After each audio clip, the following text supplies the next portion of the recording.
দর্শক, রাজধানীর ছুটির বাজার পরিস্থিতি আরও খবর জানাচ্ছেন সহকর্মী ফয়সাল রয়্যাল। রাজধানীর বাজারে নিত্য পণ্যের দাম নিয়ে কি বলছেন ক্রেতারা? বাজারে বোতলজাত সয়াবিন তেলের কোনো সংকট আপনি দেখছেন কিনা বা আপনার চোখে পড়েছে কিনা?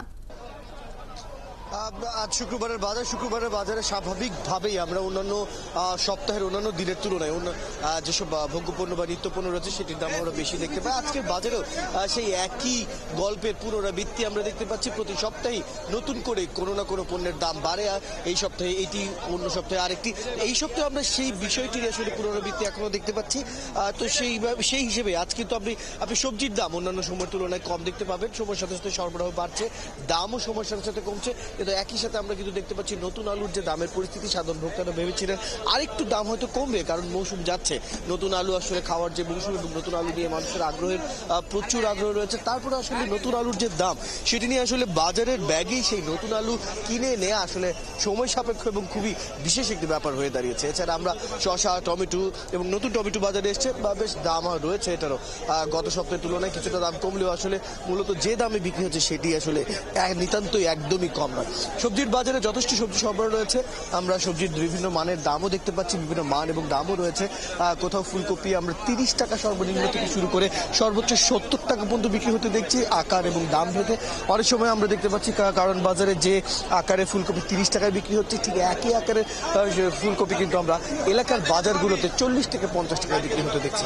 দূরত্ব নির্ভর করছে দামের উপরে। তো সেই পরিস্থিতিতেই আমরা সবজি সরবরাহ ঠিক দেখতে পাচ্ছি। তবে এই সপ্তাহে নতুন করে যেটির দাম আসলে আমরা এবার দেখতে পাচ্ছি সেটা হচ্ছে তেলের সরবরাহ আসলে একদম প্রতি বাজারেই আমরা দেখেছি খুবই কম পরিমাণে তেলের সরবরাহ রয়েছে।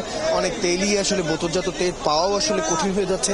অনেকেই আসলে ঘুরে ঘুরে তেল কিনছেন এবং সাধারণ ক্রেতারা যারা আছেন তারা কিন্তু চাইলেই প্রথম দোকানেই তেল কিনতে পারছেন না, হয়তো অন্তত একটি বা দুটি দোকান ঘুরতে হচ্ছে এবং তেলের সাথে আসলে অন্যান্য সরঞ্জামাদি না নিলে আসলে তেল সহজে মিলছে না। তো তেলের দাম কমানোর ক্ষেত্রে তেলের দামকে নাগালে আনার জন্য সরকারের নানা ধরনের পদক্ষেপ কিন্তু ইতিমধ্যে আমরা দেখতে পাচ্ছি। খুব বেশি কোনো ইতিবাচক ফল কিন্তু সেটির আমরা দেখতে পাচ্ছি না। উল্টো তেল নিয়ে যারা কারসাজি বা যারা এর সাথে জড়িত তারা কিন্তু অনেকটাই বাজারের মধ্যে সেই সরবরাহ কমিয়ে দিতে সফল হয়েছে এবং যার ফলে আমরা কিন্তু এখনো তেলের দামের মধ্যে খুব একটা কমতি তেমন কিছু দেখতে পাচ্ছি না। তেলের বাজারে এখনকার যখন এই পরিস্থিতি, তার সাথে সাথে আমরা মুদি পণ্যের বাজারে অন্যান্য যে পণ্যগুলো রয়েছে যেমন চাল, চিনি, এইসব পণ্যের দামও কিন্তু একদমই কম, সেটাও কিন্তু নয়। তার উপরে আবার মশলার দামও কিন্তু আমরা খানিকটা গত 2 থেকে 3 সপ্তাহে বাড়তে দেখছি। তো মোটা থেকে যদি বলা যায় যে নতুন করে বেশ কিছু পণ্যের দাম আমরা বাড়তে দেখছি। তেলের সরবরাহ ঘাটতি রয়েছে, মুরগির মাংস এবং ডিমের দাম আগের মতোই রয়েছে, সবজি কিছুটা কমেছে,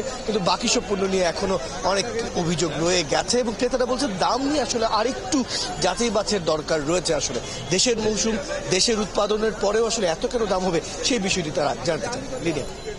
ফয়সাল রয়্যাল, অসংখ্য ধন্যবাদ আপনাকে। দর্শক, রাজধানীর ছুটির দিনের বাজার পরিস্থিতি জানছিলাম সহকর্মী ফয়সাল রয়্যালের কাছ থেকে।